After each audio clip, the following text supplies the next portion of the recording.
Can you remember a time when you went through the change of losing someone you love and how that altered the course of the rest of your life?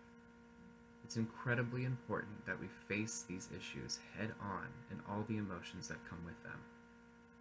All of us are going to experience this type of change, some of us more than once.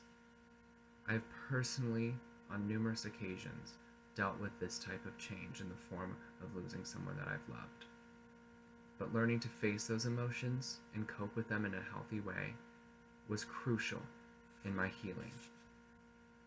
I believe that we should feel all of the emotions that come with losing a loved one, accept them, and learn how to cope and grieve healthily. To start, what do I mean by change?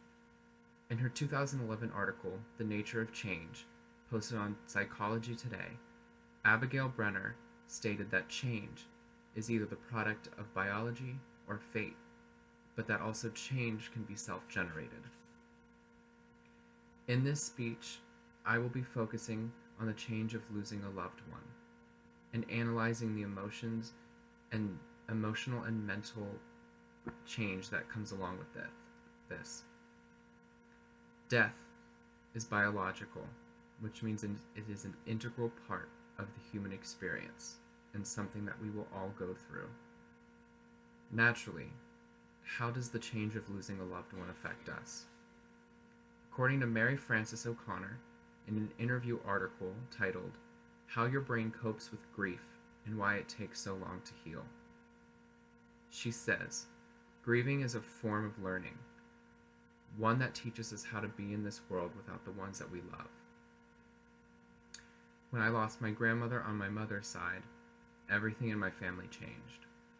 She would always host holidays and have us over for dinner every Sunday, and felt like she was the glue that kept our family together.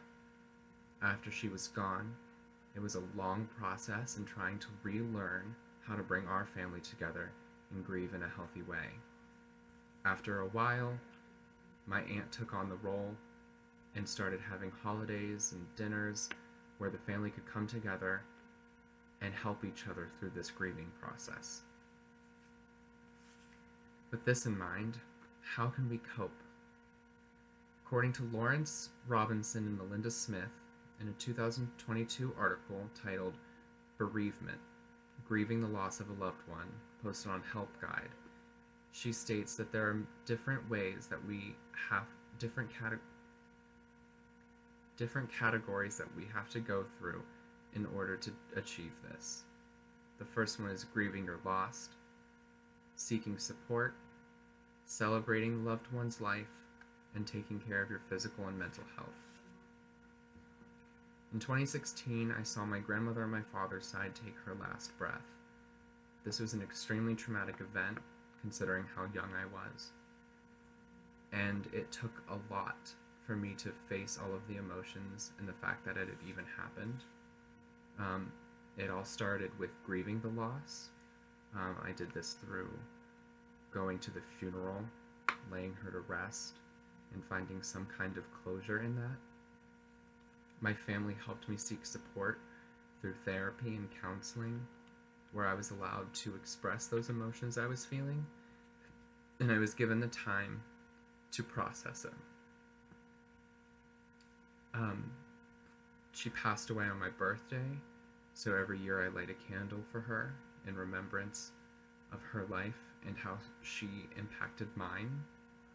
And the last one was taking care of my own health, which was extremely difficult to do considering I was facing depression at the time. But I made sure I fed myself, clothed myself, kept myself bathed.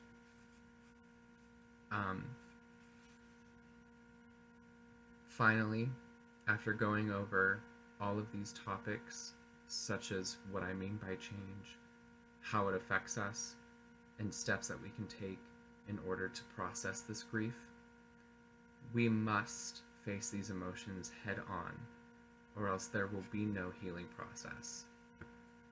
And remember, grieving is a form of learning, one that teaches us how to be in a world without the ones that we love.